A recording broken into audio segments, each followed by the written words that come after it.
All right. All right. All right. All right. Or should I say, okay, okay, okay? Is this okay sports again?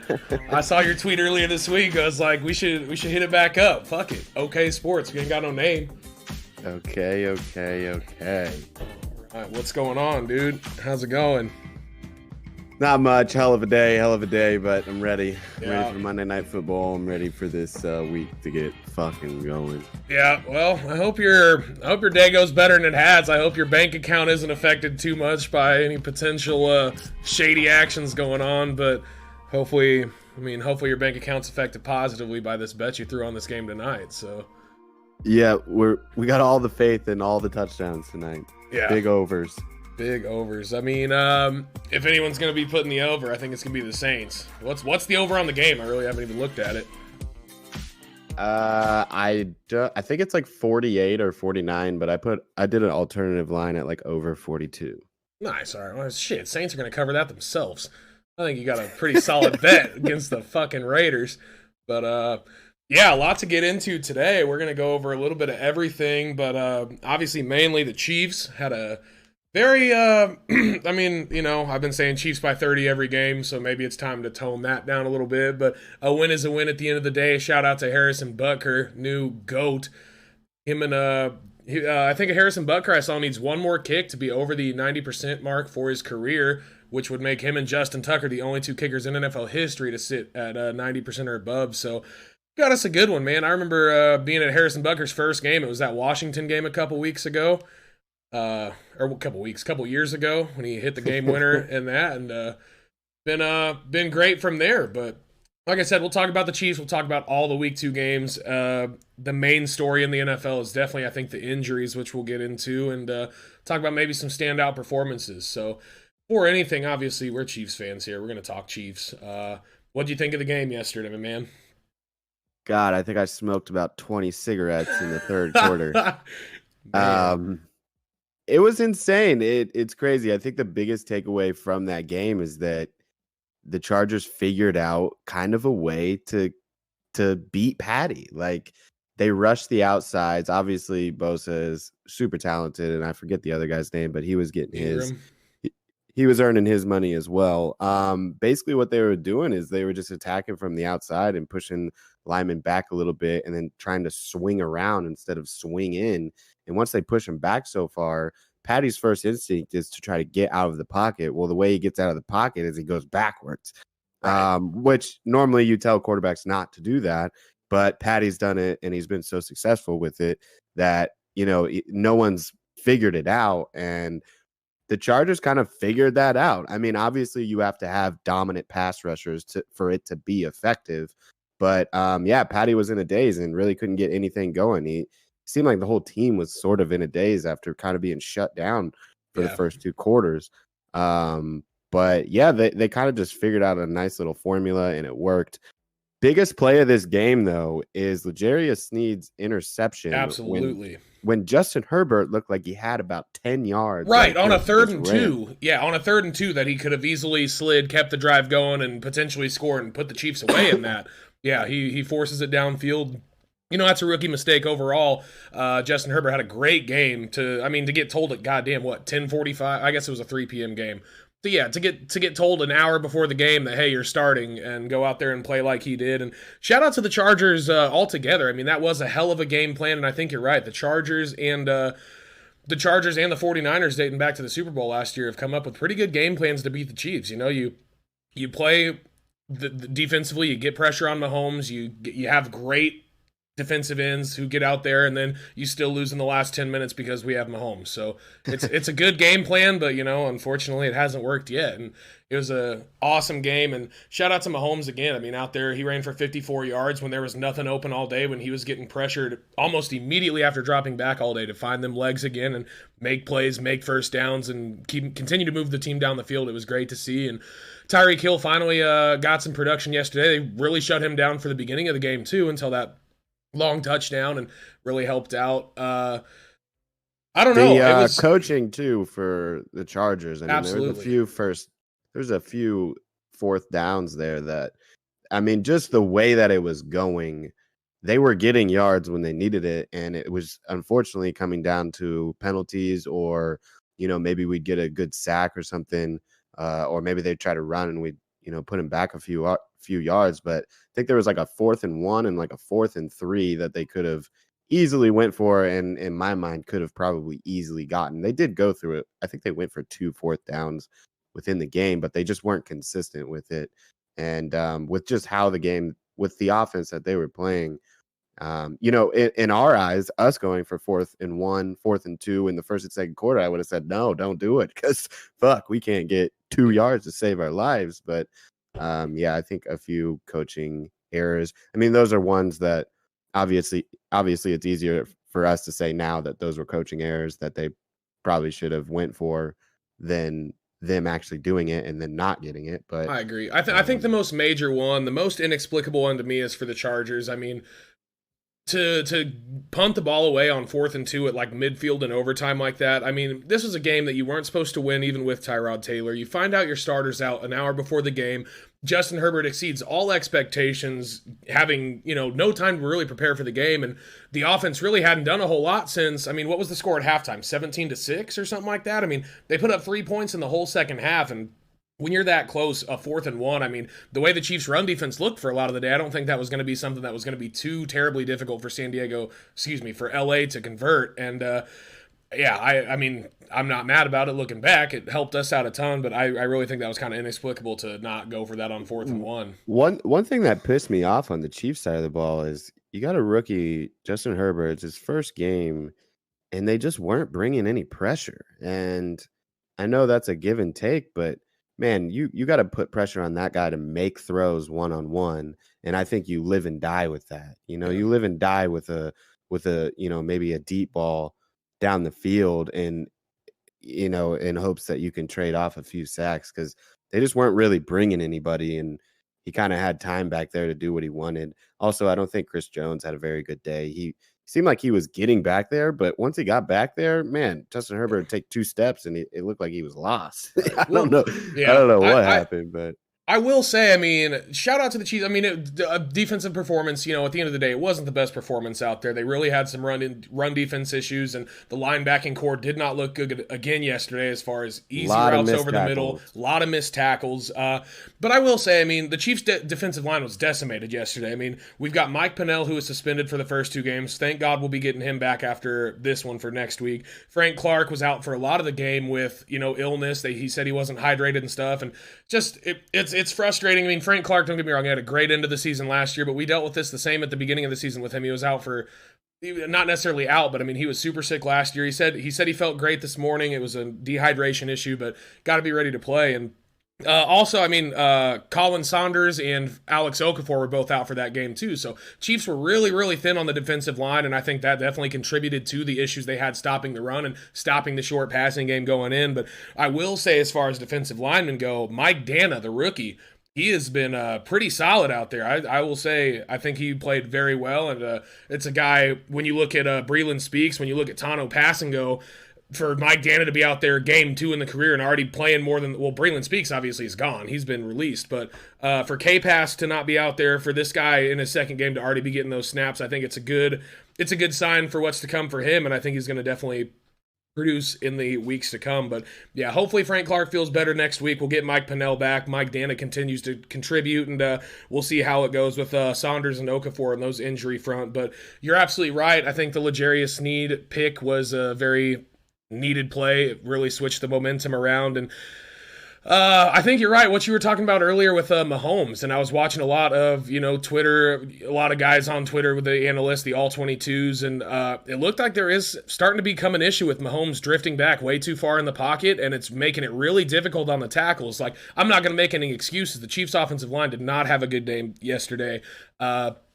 It was real rough for him. Mahomes didn't have time at all, but it makes it a lot harder when he's dropping back so far. The defensive end doesn't have to run around anybody. He just runs straight back, and it's like a turnstile for Fisher out there. So ideally they work on that. It was an issue that he had last year around the Tennessee Titans game, and it was something that he fixed, and obviously we haven't lost a game since then. So hopefully, these guys are pros. Mahomes is the best in the game. He's going to look at the film. They're going to figure it out. But shout out to the Chargers. I mean, it was a hell of a game plan. It was a hell of a performance by them to keep it as close as it was. And I'm excited for Justin Herbert. I know, of course, the Chargers coach came out and said that if Tyrod Taylor's healthy, then he's their guy, but that's dumb. I mean, Tyrod Taylor's been in the league and been around the league as much as he has for a reason. For Justin Herbert to go out there and play as well as he did against the Chiefs, you got to keep him in. If I'm the Chargers coach, he's the guy from now on. I don't know, but I think too, like he played a really good game. He obviously had that one little error, but I mean that's something that you have to give somebody to build off of. And coming off a game like that you play so well, you got to only expect that he's going to remember that going into the next game, and hopefully do the same thing. I mean, 1 touchdown, 1 interception, and 311 yards is a fairly decent game with the type of defense that they have. Yeah. And then they got Austin Eckler. Joshua Kelly proved that he's a guy that can get it done as well on the ground. It was weird, bro. I don't know if it was just because they got down so early, but the body language, like watching Tyreek Hill go in motion across the front, and he looked like he was standing straight up whenever Patrick Mahomes would hike the ball. I don't know if these guys got fucking hammered last night and they were a little hungover for this, or never know, or what was happening. But I will say that the body language out of Mahomes yesterday was a little interesting because, I mean, in the playoffs last year, I mean, they were down a lot and it was not something, they never felt out of it. They never got down, but that body language by Mahomes, even in the second half, whenever they were coming back, and I felt like even in overtime, he was pissed, man. Like he was walking up to the line of scrimmage in overtime, like, fuck this team, let's fucking put him away and get out of here because I'm done with this game. And I mean, I can't necessarily blame him. I mean, when you're getting hit as much as he was in that game, when you're just getting pounded, it's probably not a fun game to play as much as it is whenever you're beating teams by 30 points every week. But shout out to them at the end of the day. You go out there, you get the job done.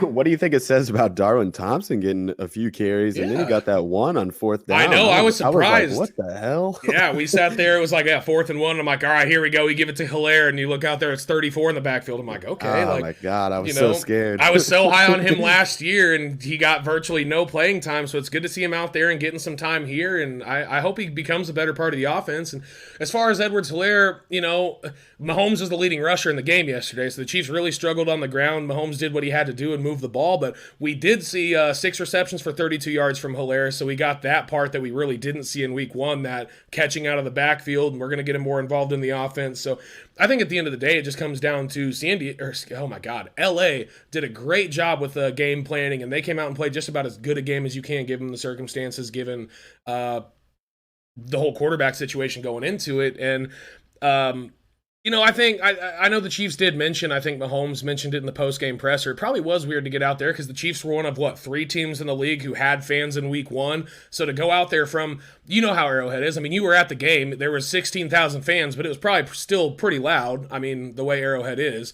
To go out there from that to a completely empty stadium, a brand new stadium at that, so you're probably a little shell-shocked. I mean, it looked like a beautiful stadium on there, but probably took him a little bit to get into the game. It's different, I think players, more than they realize and more than they'll admit, definitely feed off the fans. When you walk out there to 80,000 people screaming, whether you're home or away, it's going to get you pumped up, it's going to get you going, and it probably does feel a little bit like a scrimmage when you come out there and it's just a bunch of dudes in this giant arena just empty, so but yeah, luckily, naturally, obviously defenses get tired, so I think that contributed to a lot of it for us to kind of get some drives put together. And then I don't know what the deal was, but Bosa was out for pretty much that whole drive. Yeah, that was surprising. Last drive, and they're sitting there showing him on the side of the field, and I mean, obviously he's breathing a little heavy, but it's not like he was huffing and puffing. I don't know, it just seemed kind of weird, but just couldn't be me, Right. But, I mean, at that point you gotta, and who knows, maybe it was a package. I heard Tony Romo say, it could be the package, the situation, the personnel the other team has in, but my God, in overtime when the team all they need is 3 points to score, Joey Bosa's your best player on defense. He's got to be on the field. You got to get that energy to be out there for a few more snaps. That's kind of reminds me of LeBron not taking the last shot the other night too. Yeah. Just couldn't be me. Are you talking about last night? Yeah. Fuck, Anthony Davis, though. What a bang! Yeah, what a dagger. I think Anthony Davis right now is in his prime, and he's better than LeBron is right now, but fuck. I know. MJ's never letting anybody take that shot. Yeah. And it was a contested shot, but I digress. I mean, glad the Chiefs got the win. Right. Well, hold. We almost forgot. We talked about this whole game. Can we get a round of applause for Harrison flipping Butker. 3 for 3, 53, 58, 58 to win the game. It was never in doubt. Never in doubt. What a guy. I honestly, after he made the first one, I was like, there's no way he misses. Like, dude, after the first one, I was like, okay, he's got the leg. And then it's like from 58, I'm like, okay, all right, he hit it again. Like, I was really worried for the third one. I was like, dude, from that far away, like, he has to kick this thing 3 times. Like, I just, from in his own head, I was like, to have to do this, like, line up a third time, like, if I'm him, I'm so pissed off. And I was really worried at that third kick. But shout out to him, man. I mean, supposedly he said I didn't see it, but supposedly he said something he was like, I don't know why coaches still ice the kicker. He was like, I just was able to dial it in. Like, yeah, he said it pissed him off. He said he was pissed more after every kick. Especially it not being in a dome, like he was just like, yeah, I was able. I mean, I don't know how windy it was, but he was like, I don't know why coaches do that. He's like, I can see how much the wind is going to take this, especially at 58 yards. Right. This isn't like a 30-yard field goal where, the wind isn't going to take it all that much. Well, and in the post-game press conference I was listening to on the radio on my way home, and he literally said, he's like, all right, well, we made the first one. We knew we had to back up, so me and Townsend adjusted the angle just a little bit. He knew he was going to, with that kind of swing on a 58-yard kick, he knew he was going to pull right a little bit, so he adjusted just a little bit to the left, and he kicked it and made it, and he said it was a little left whenever he made it the second time, so he adjusted even more and hit it again. It's like, you're literally just giving him opportunities to get better at that point, like you're right. And as nervous as I was, I think it was never in doubt from Harrison Butker, so shout out to him. He said he hit like a 70-yard at halftime. Like, my God. Fuck? Yeah, take a fucking chill pill, buddy. Oh, dude, I just want to see it one time this year. We got to get him out there like at midfield before halftime. Please throw him out there. Yeah, please throw him out there to just try one. Or in Denver this year, right, when we're up 30 in the fourth quarter. Just like, I don't care if it's 2nd and 10. Just throw Butker out there for like a 68-yard attempt. Let him get that record because, my goodness, the guy's a stud. That's about enough for the Chiefs, though. We'll run through everything else real fast. We can talk about all these other games, starting with the Giants and the Bears. Bears squeaked by New York 17-13. They had a 17-0 lead at half, and Giants mounted a little bit of a comeback, but I think the major story in this one was Saquon Barkley's injury. Hurt his elbow, came back in the game, and then hurt his knee. Torn ACL, looks like he's out for the season, so that's rough for them. But do you watch any of this game? What do you think? I saw a little bit of it on Red Zone. Bears looking good, 2-0, baby.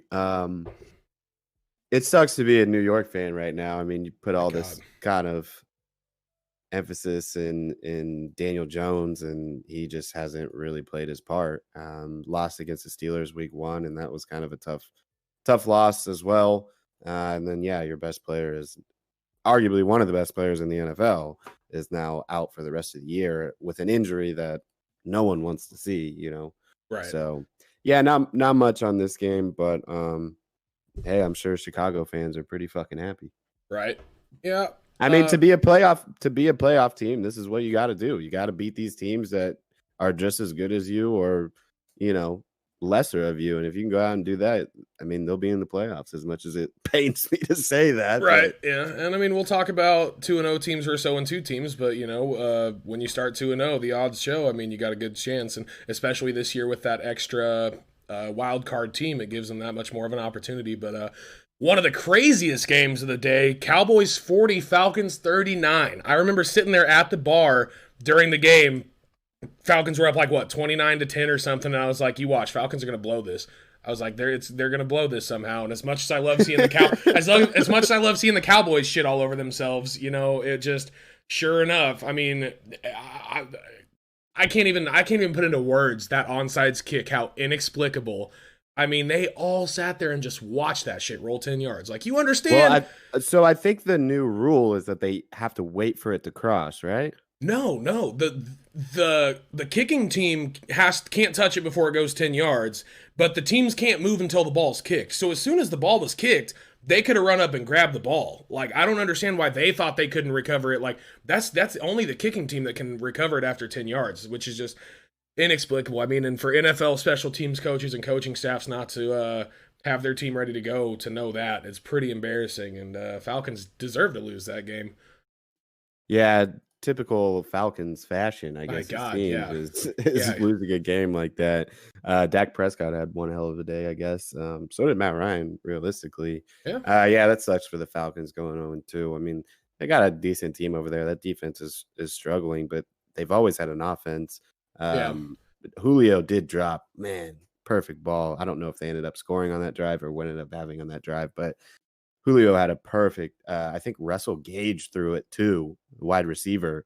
He did some weird play and threw a perfect ball to Julio Jones to get him in the red zone, and Julio dropped it, which you don't see all that often. But Yeah, I will say I think this game probably shouldn't have even been as close as it was. I mean, Dallas had about the worst first quarter you could have had as far as Zeke fumbled it twice in a row. They end up losing the second one. Prescott, I believe, fumbled one. I mean, they absolutely melted down in the first quarter. So, you know, if they don't do that, I think they end up winning by more than they do. But it was, yeah, it was a crazy game to watch. I'm glad that one was on for sure because it was definitely interesting. Speaking yeah, of comebacks, I mean, technically this was a comeback. The final score is not going to reflect it, but the Packers were down 14-3 after one quarter, and I remember looking up at that. I was like, "Oh Jesus! Like what's going on here?" And naturally, they end up routing Detroit 42-21. Aaron Jones with a hell of a game, 168 yards, 2 touchdowns, 68 more through the air, and another touchdown in the air. But Packers, like I've been saying, Packers are looking real solid. yeah. Shout out the Packers. This was one of my locks of the week. Yeah, Made a little bit of money off this. Aaron Jones did get that really long run there. I think it was like 75 yards or something. But man, Detroit falling through the cracks. Can't let that happen. Just inconsistency. I think like Detroit, you could put in there with a few teams, just really inconsistent. I think you throw them in there with, I mean, Chicago, even though they're 2-0, just super inconsistent throughout the whole entire game. And going up against good teams, you're up 14-3, like you said. Sheesh, better yeah, keep it going. yeah. I think you were a little higher on the Lions going into the season than I was. You know, in a division like the Lions are in, and they're not going to have much of a shot. But I will say the Lions look a lot worse than I expected, probably than their own fans expected, and it's unfortunate because it's looking like another shitty year, another wasted year out in Detroit. But you can't say they're not used to it. There's always next year, baby. Right. I guess probably the biggest news out of this game was Devontae Adams going Yeah, down. Ace. Was I it an don't know ACL for when. him? Or No, I think he's just week to week. I think they were. oh, he was a hamstring. Yeah, we got him Yeah, up right here. I think he went out in the third quarter at some point, and by Yeah, that point they were already kind of shining. So right. I saw a head coach say something like he's getting checked out now. They don't think it's going to be that big of an issue.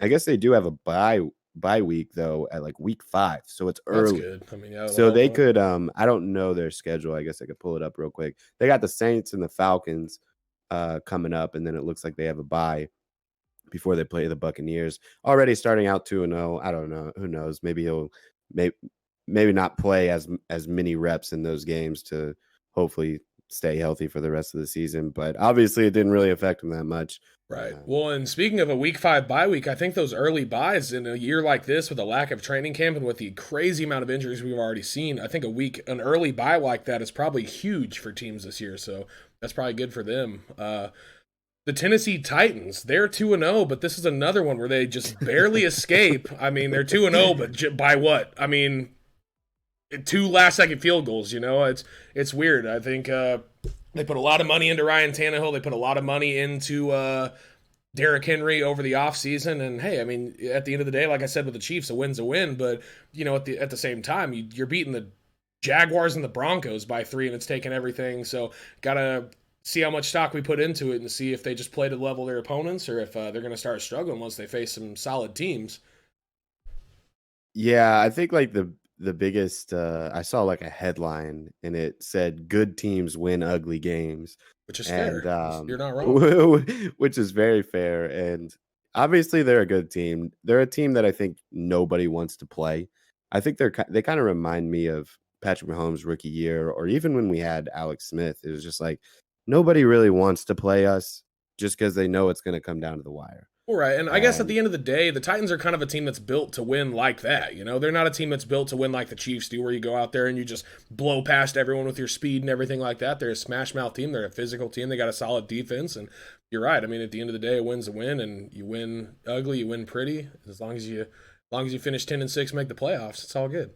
hey, Gostkowski won him that game with that field goal. He goes 2-2 on the day. Still missed an extra point, but we'll let that one He slide. bounced back, Hey, he's clutch at the end of the day. When it counts, he's making the kicks. So, 0 for 4 or whatever, however many he missed in week 1 aside, when the game's on the line, shout out to Gostkowski. So I need a separate TV that just alerts me when he's about to kick a field goal so I can watch. yeah, honestly, like it was like Vinatieri last year. Like shit, it's gonna be exciting. Like he may not go in, but it's gonna be exciting to see. It's a Shit. 30-yarder, and it's about 20 yards from even being close to being made. Yeah. Next game, I don't mean to toot my own horn here, but this was the only game that I didn't pick correctly yesterday. The Colts beat the Vikings 28-11, and I really thought Minnesota looked good. I mean, they played Green Bay, and I think Green Bay is probably a top 2 team in the NFC, so they hung with them. Only lost by about 10 or 11 last week, and yeah, they go out there and lay an egg against Indy and lose 28-11. Kirk Cousins threw like 3 picks, not looking good. Yeah, Kirk Cousins didn't look good at all. Colts kind of defense held him in this game. Thought it was kind of weird. Did Ian Hines, did he not play this game, or what happened? Because I saw Jonathan Taylor got majority of the reps, and I don't even think Hines was even playing, which was kind of crazy because yeah, it doesn't look like he played. He carried him week 1.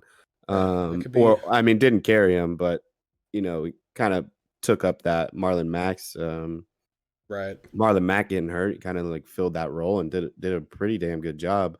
Yeah, it sucks for Kirk Cousins though. I think this is kind of like the highlight of the game. He hasn't really gotten anything going this year. So right, yeah, on the other side, as far as running backs go, Jonathan Taylor, 26 carries, 101 yards, stepping in for Marlon Mack. So that's a solid day for him and a solid fantasy pickup. If you haven't picked him up already, I'm sure after yesterday he's picked up. He's going to be swooped up in most leagues, but not bad for him stepping in like that. I'm debating. I drafted T.Y. Hilton. I'm debating on not starting him next week. They just don't give him the ball at all. And I think the one time they tried to give it to him when I was watching this game, he dropped it.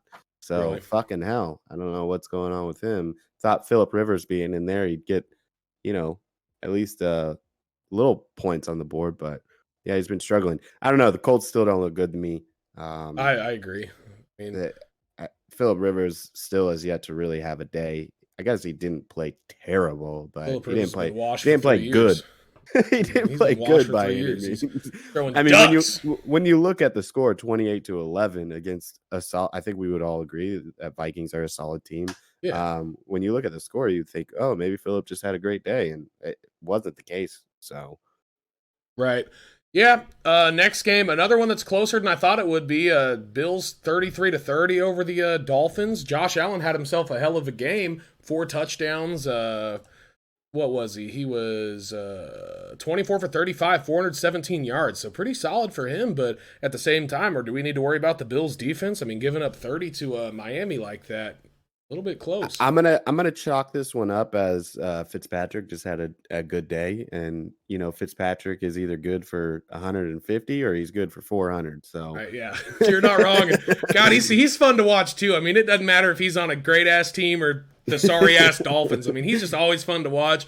That game against the Patriots last year at the end of the year, obviously we will always be thankful for. So I've got a soft spot in my heart for Ryan Fitzpatrick, but.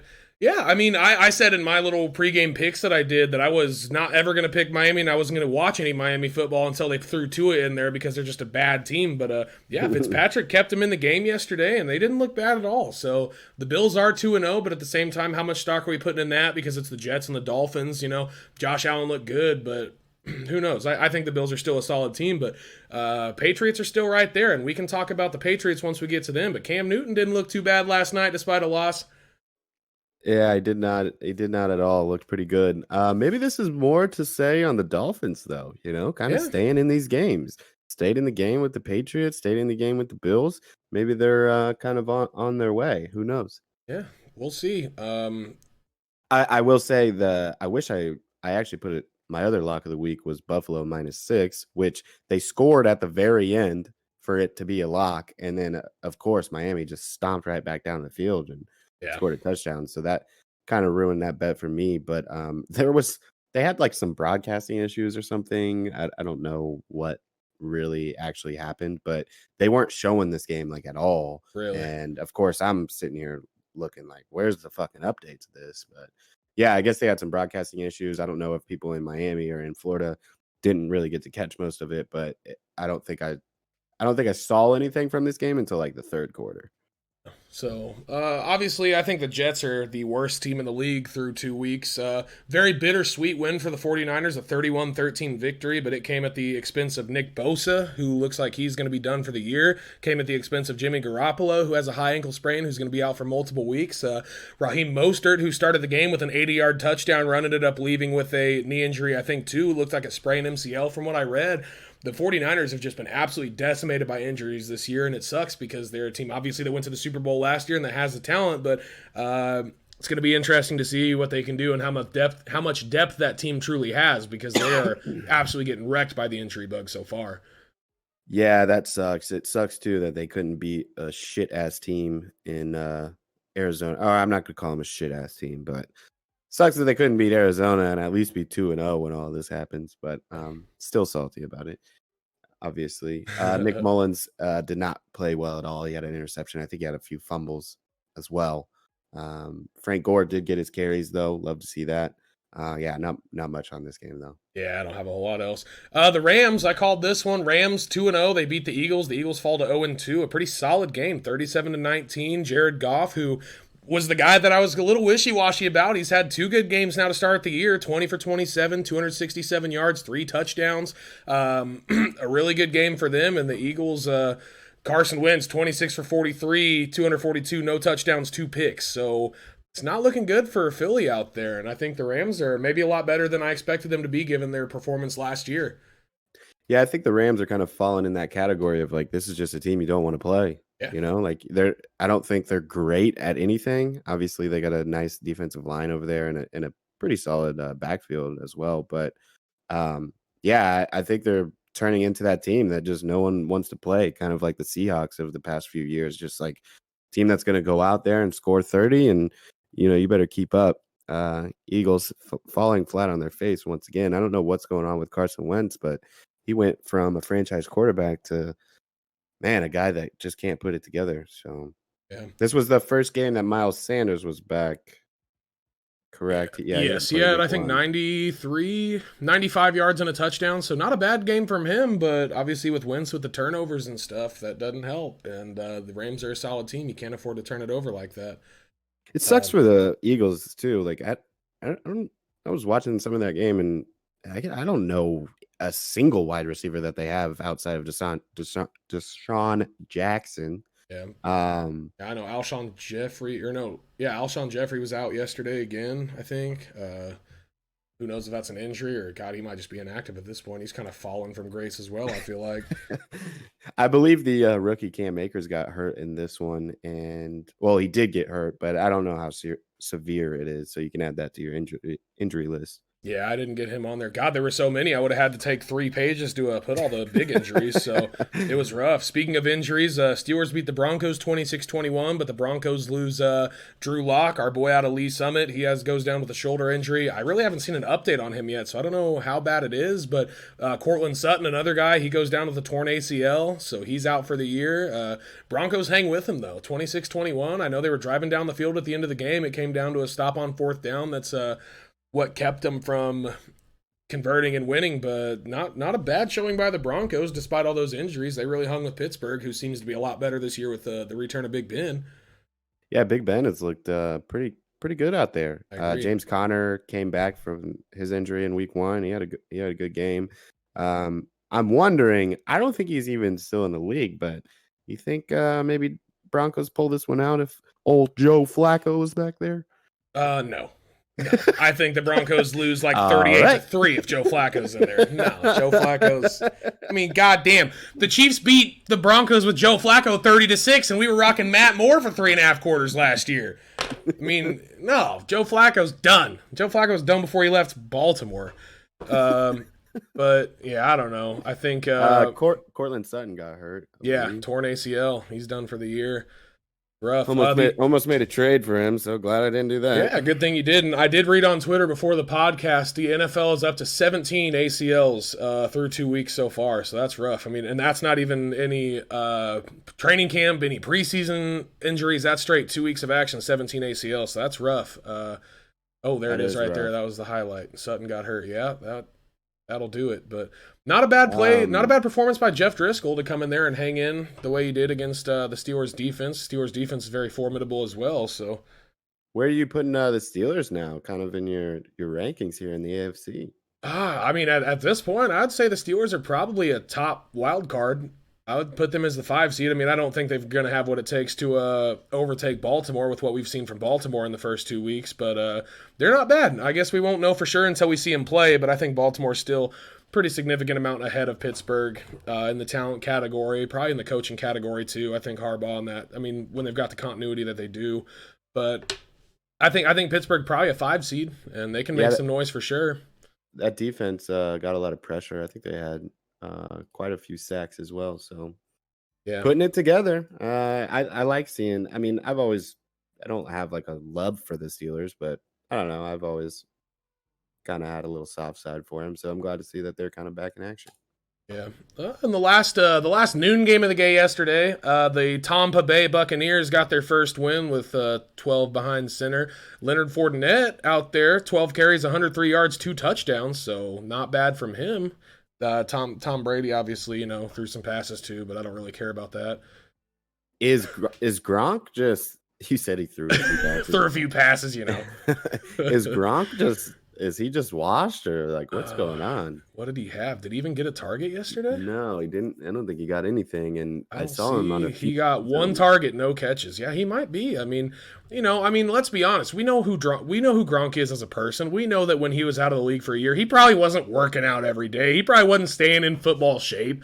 He's probably out partying and shit. And sure, yeah, he wants to come back and he wants to play with Tom Brady. But you also got to be ready to play. And I don't think. He probably wasn't even thinking about playing until Tom Brady signed in Tampa, and he's like, "Oh, really? You need a tight end? You need a butt out there? I'll come down and play with you." So he might be maybe at this point in his career, he's just the Garrett Dieter to Patrick Mahomes as Gronkowski is to Brady now. Who knows? He just might be on the team for a little companionship. Yeah, realistically though, I mean Tom. I mean I know they win this game, but Tom really didn't look that great. I mean he just didn't look good. Yeah. By any means. Teddy Bridgewater too. Like I don't really know. I did watch a lot of this game, and man, he just can't really put it together. It seems he didn't have a bad game. Obviously, Christian McCaffrey goes down, but Oh yeah, that's another they one. they just have nothing other than that. I mean, it just has to start with Teddy, and he's just really not able to find anything downfield, and it's really hurt them. And this is another team like the Lions that I thought were going to be kind of a team that would get some victories here and there against better teams, and it just doesn't look like they're going to be able to find their way.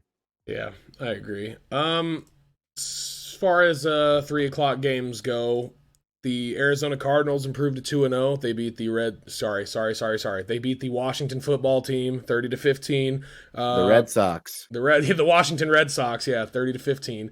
Kyler Murray looked really good again. What did he have? He sat there with 26 for 38, 286 and a touchdown, another 67 yards on the ground and 2 touchdowns on the ground. You want to talk about a stacked division, and I know we've said a lot of divisions are stacked, but the Seahawks, the Rams, and the Cardinals all sitting at 2-0 now.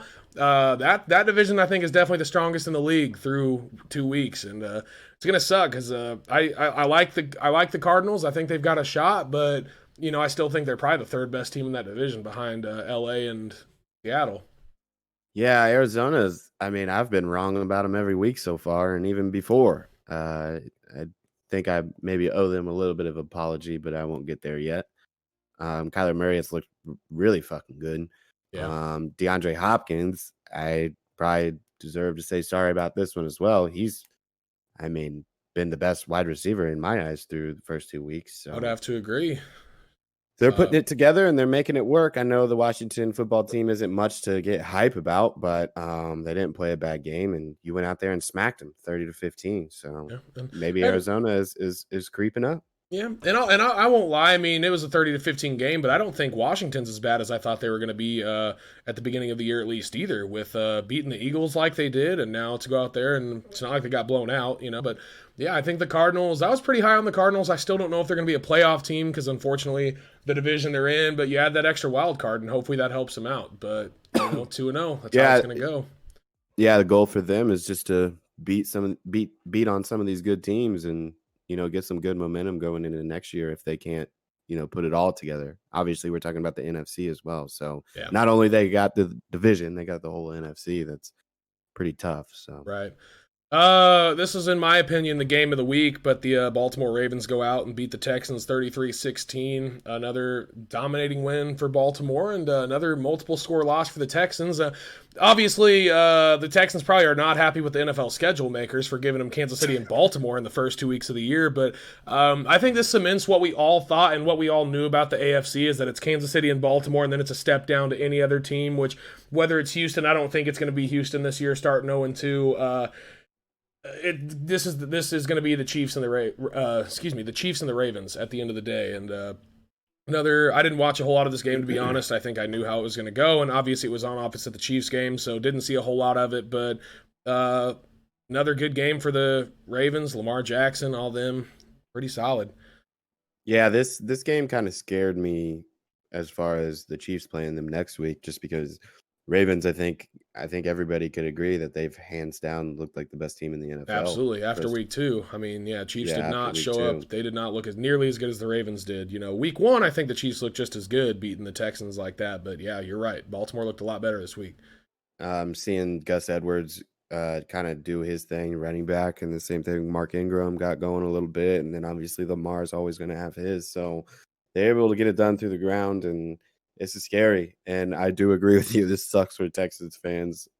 Pretty harsh schedule that they get thrown at, especially coming off of COVID and everything. But next week, I know the Chiefs and Ravens play on Monday night. Is that at home or is that in Baltimore? I think it's in Baltimore, right? I believe it is. There won't be any fans there, but it'll be interesting. I mean, yeah, I think the Chiefs will bounce back. I still got the Chiefs in that one. Obviously, I have the Chiefs in every game ever, but yeah, I mean, you're right. The Ravens looked really good yesterday, and they looked a lot better than the Chiefs did against a much better team, in my opinion. So, add it to your list. I know a Ravens cornerback tore his ACL as well. So yeah, I don't remember. Not Jimmy Smith, was it? No, it wasn't Jimmy Smith. That's good. I like him. I remember hearing it. I don't remember who it was though. And then Sunday night football, the Seahawks beat the Patriots. Unfortunately, I didn't see a whole lot of this game because I was partaking in a lot of alcoholic beverages during the Chiefs game and went home and passed out. But got up and watched some highlights, and like I was saying earlier, despite a loss, Cam Newton didn't look too bad at all. Did you see the game? Yes, I put quite a bit of money on this one. Watched it through and through. This was the funnest game of the year, I think. Really? Both these offenses were just crazy. Cam Newton, I know I threw a lot of shade on him last week. Not shade, but everybody kind of overhyping it. I was like, he didn't really do much through the air, but he got it done last night, and he was making passes that I haven't seen him make since he's been in the league, and that's no slight. It's just he was playing fucking phenomenal.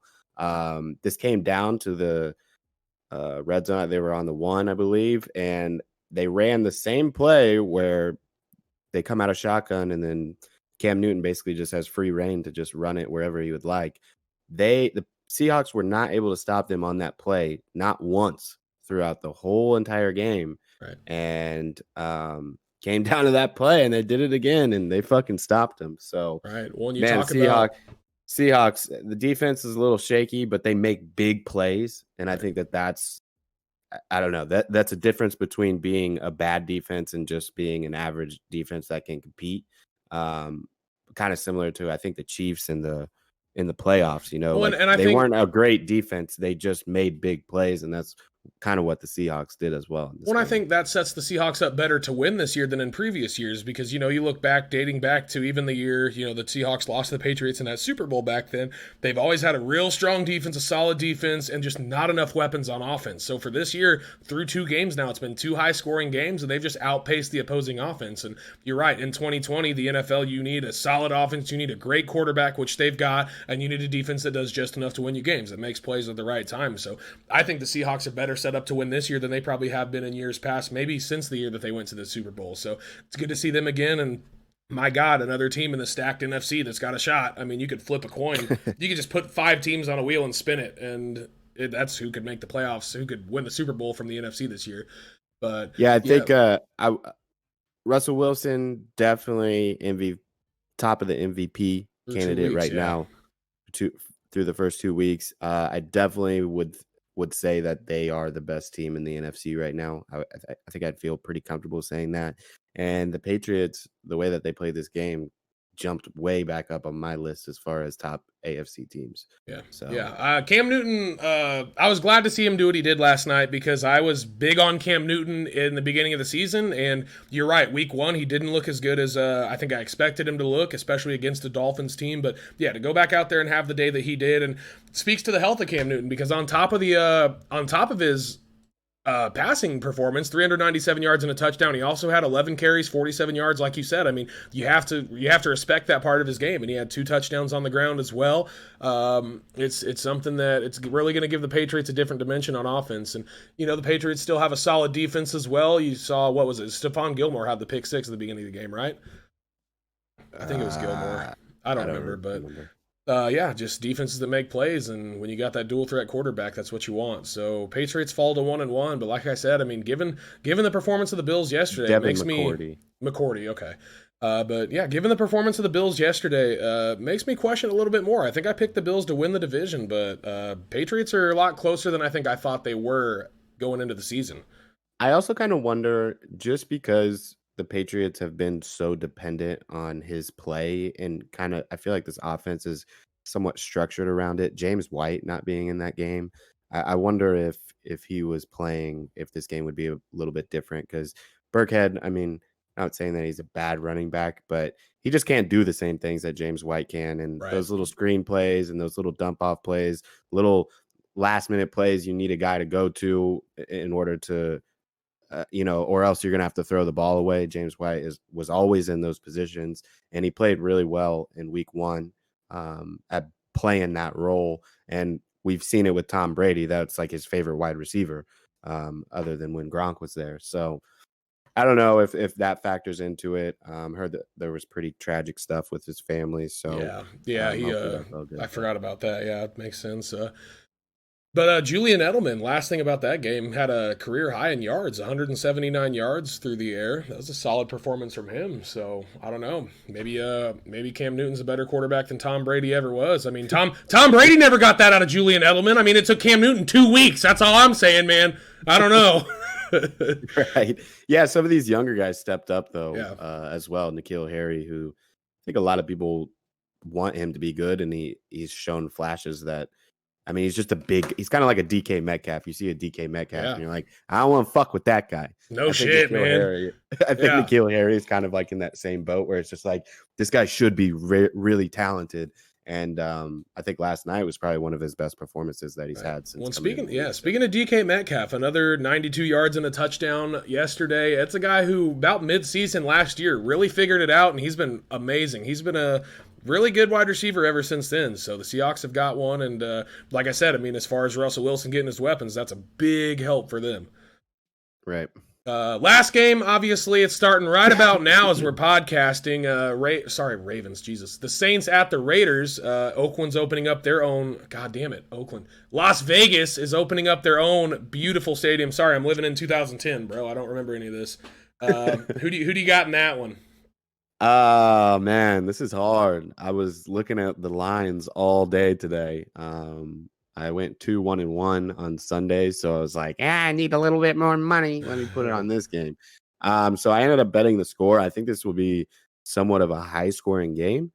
So I have the over on the score. I took alternative line. I though, wouldn't be surprised if the Raiders make this a close one. I would not be surprised if this comes down to the fourth quarter and a few drives. I got you. If Josh Jacobs plays as well as he did week one, and Derek Carr honestly plays as well as he did week one, I think this will be a fun matchup. And obviously, I don't want the Raiders to win, but Drew Brees really didn't show anything in week one, and Michael Thomas is out, and we all know how big of an impact he has on games. So we'll see. Emmanuel Sanders is a guy that they picked up in the offseason. The Saints did. So maybe looked for him to have a big game. Who knows?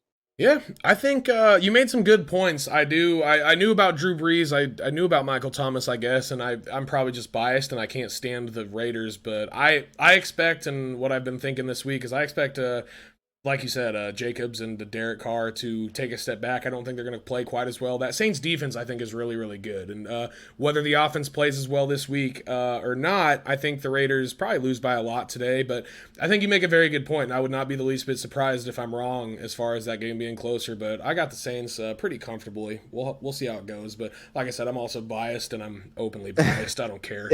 It's weird with these teams because you saw Derek Carr have a pretty solid performance in week one. And I think you attribute that a lot to Josh Jacobs getting it done on the ground.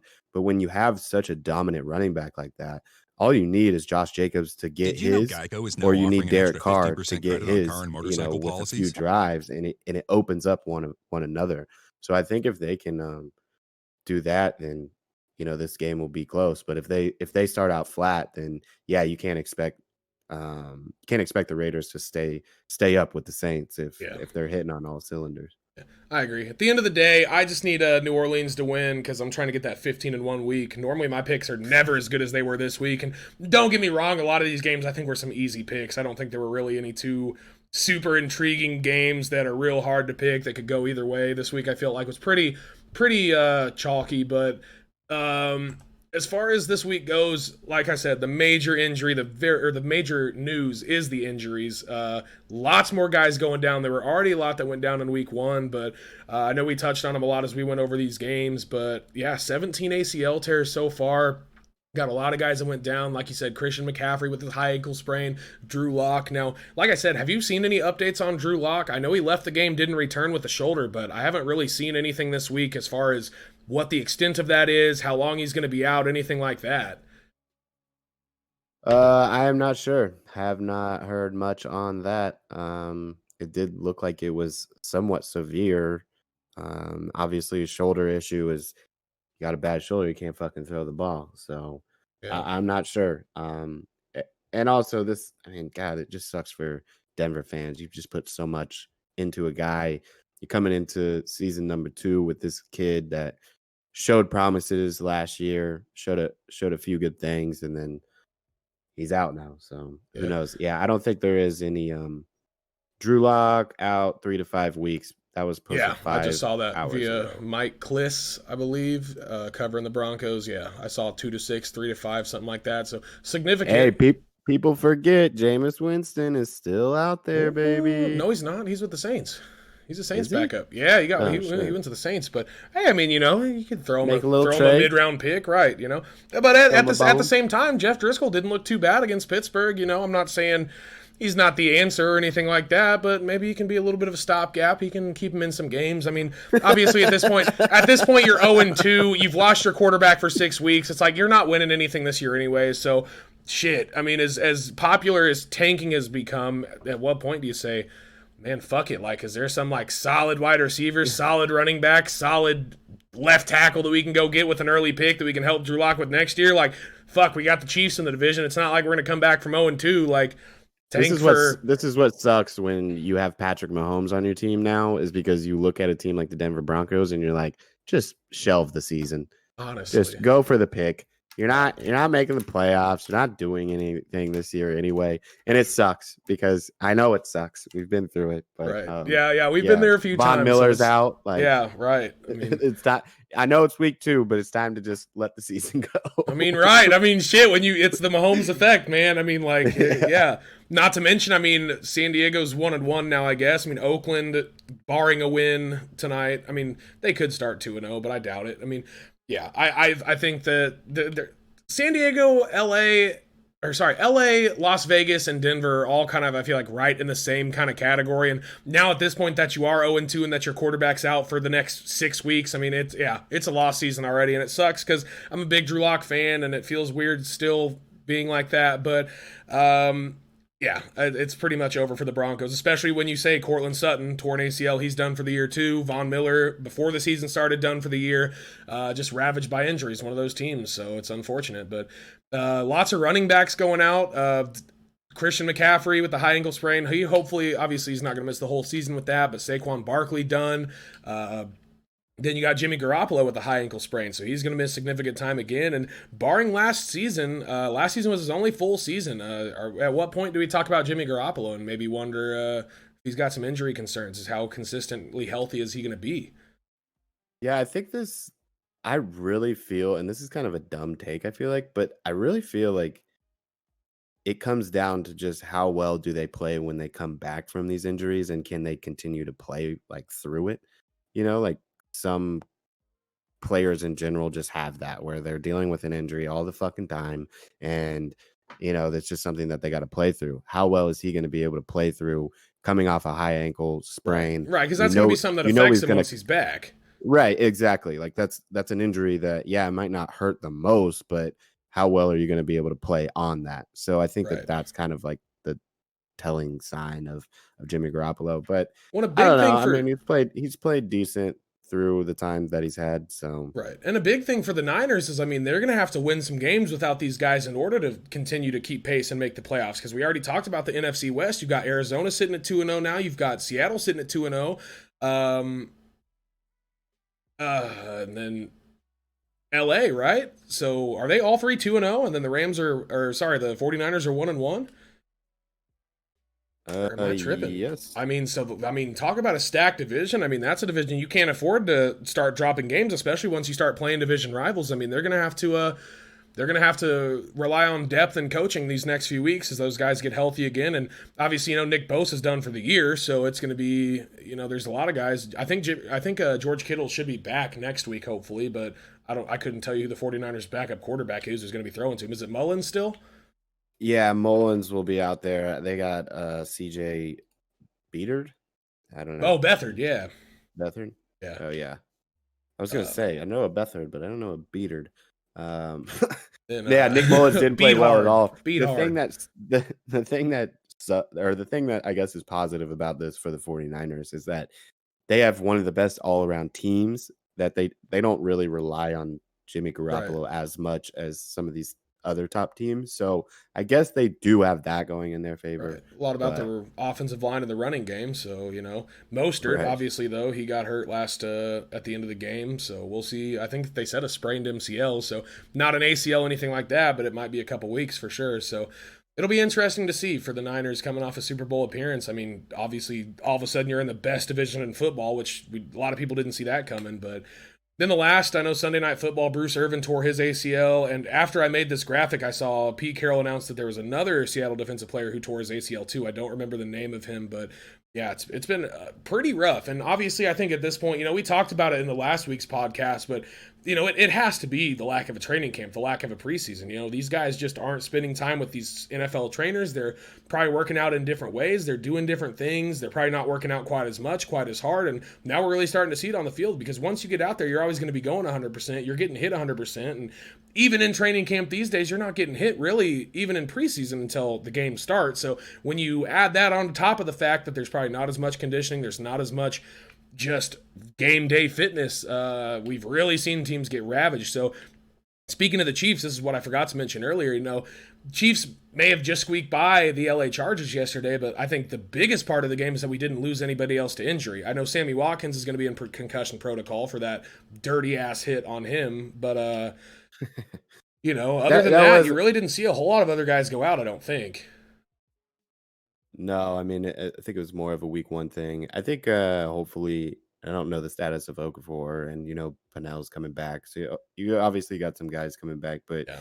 man, yeah, we kind of said, I think we went back and forth after week 1, and we were like, I hate to say that this is about the COVID thing, not having as many reps as they once did, but it's beginning to look like that. Yeah, I don't think So, there's any arguing at this point. Yeah, I mean, and it's right. rough, and hopefully it gets better, as these guys continue to practice throughout the week and continue to do well. But yeah, it's been a rough couple weeks for them, for everybody in the league. So yeah, Chiefs are very fortunate, I think, to not be one of those teams that has been ravaged. Because yeah, with the exception of a couple injuries here and there. I mean, Shavarius Ward, I think, is our biggest injury so far, and he's already had the hand surgery. I think he'll miss maybe 2-3 more weeks. And, right at the same time, you're going to be getting Bashaud Breeland back too. So hopefully it's another situation. I know last year, I mean, the Chiefs got hit real hard by injuries early, but fortunately we got everybody back in time for the playoffs, and I think we started that Texans game with nobody on the injury list. So at the end of the day, you're right, and you mentioned this earlier today. As long as everybody's healthy when the playoffs come, as long as you get there, have them there for the playoffs, and then anything can happen. So Um, it's crazy, and it doesn't really mean much to probably anybody except for myself. But ESPN does a Monday night pick 'em. So you pick, like 10 of these things, like who's going to score first, blah, blah, blah. Well, I played week 1 and I got all of them correct except for one. Out of everybody that's doing this, which is probably a shit ton of people, I don't know, I am ranked 147th right now. Ooh, okay. So all right, I see you. I kind of forgot about it Hey, until today, and you I get your checked picks in for today, or yeah, I just submitted them. I was making sure I didn't have nice. Michael Thomas on any of them. I guess they're all locked now, so I guess I didn't choose him for anything anyway, so that's good. But Well, that's solid. Yeah, I mean, I guess very last thing before we hop off of here, I feel like this is a very basic thing to do, but you know how teams start 0-2 62% of the time, or sorry, teams that start 2-0 make the playoffs 62% of the time. Teams that start 0-2 about 12% of the time make the playoffs. So the 2-0 teams, the Bills, the Ravens, the Steelers, the Titans, the Chiefs, Packers, Bears, Cardinals, Rams, and I put the Saints up here, maybe a little preemptively, but we'll say the Saints just for the sake of everyone who's watching this post Monday Night Football. But are there any teams that have started 2-0 that you think miss the playoffs, most likely to miss the playoffs at 2-0?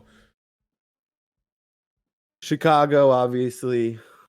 I think Arizona as well, but I've been wrong so far about them. I would have to say those are my two as well. I mean, as far as the divisions they play in, as far as the strength of their teams overall, and maybe just kind of who they played so far, I would say those are probably the two most likely. Yeah.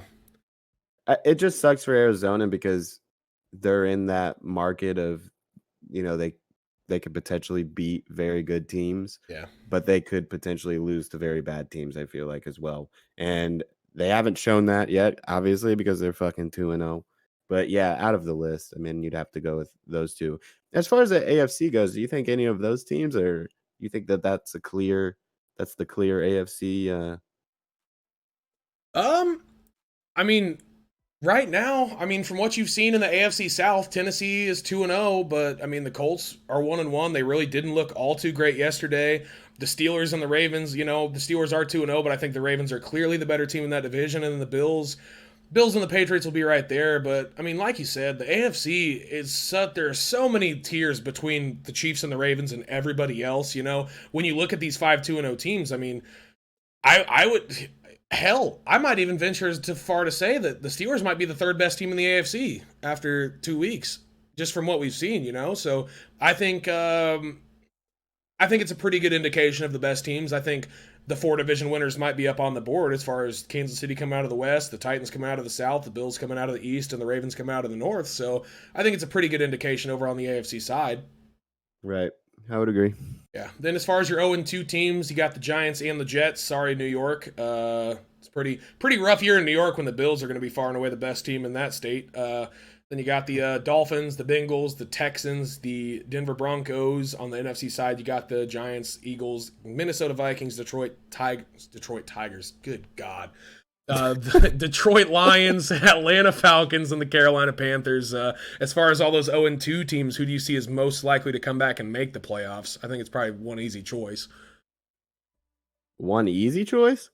I mean, in my opinion, sorry. I guess I'll go ahead and start since I said that. I think it's got to be Houston. I think with the way the AFC is set up, they're 3 wild card teams. And I think Houston easily comes back and makes a wild card at least. I mean, all you got to do is be middle of the pack in the AFC to get there, and Houston's definitely still that team for me. I was thinking Houston was going to be on your list, but I didn't think that they were going to be the clear one for you. I thought maybe you'd go with the Eagles. I don't know. I'm just not high. I've always been high on the Eagles. I've always had a soft spot for the Eagles my whole life, but this year I'm just not high on them at all. I think they're so inconsistent, and I don't know. Coming off a Super Bowl a couple years ago, you know how teams kind of just slowly dismantle and fall apart. I don't know what the Eagles are going to do this year, but I don't know. I don't see them coming back, especially in a conference as strong as the NFC. Yeah, if I had to pick two off this list, I would go Houston, and then I think it's kind of a tie between Minnesota and Atlanta.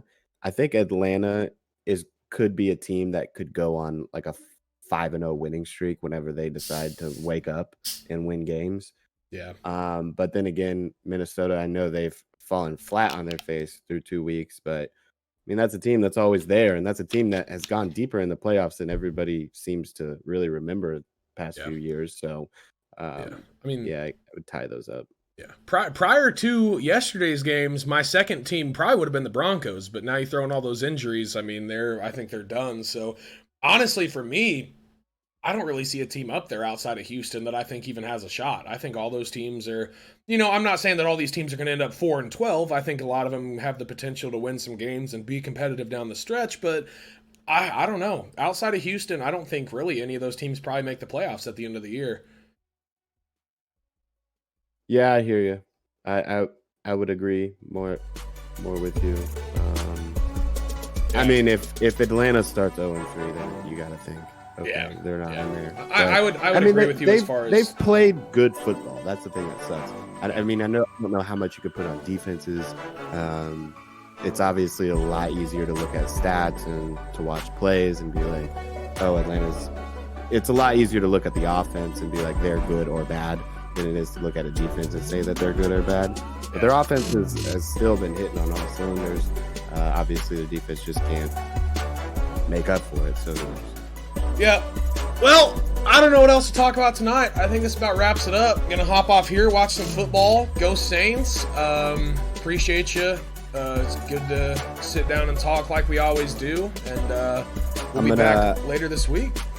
Yep, I'm going to have the game up while I stream. I'm going to stream some Fortnite because I have it in a few days. Oh, yeah. No, I tried to stream earlier today, and my Elgato's like, it shuts off after 15 minutes. I don't know what the deal is with it. It just like disconnects, and then I have to restart it. So I'm going to have to check that out because I don't know, not a fan of, I mean, even the PS4 games that I'd be playing, like I'm trying to play Warzone through the PS4 now because it just saves my computer a little bit of CPU usage, but having some Elgato issues, so I might have to go grab another one of those. But yeah, appreciate everybody watching. Thank y'all so much. This will be up on YouTube later tonight. We'll get it all going. Thanks as always, Alec, and we'll be back later this week. Pray for a shit ton of points to be scored tonight so your boy doesn't go bankrupt. Yes. All right, y'all. Have a great night. All right, later.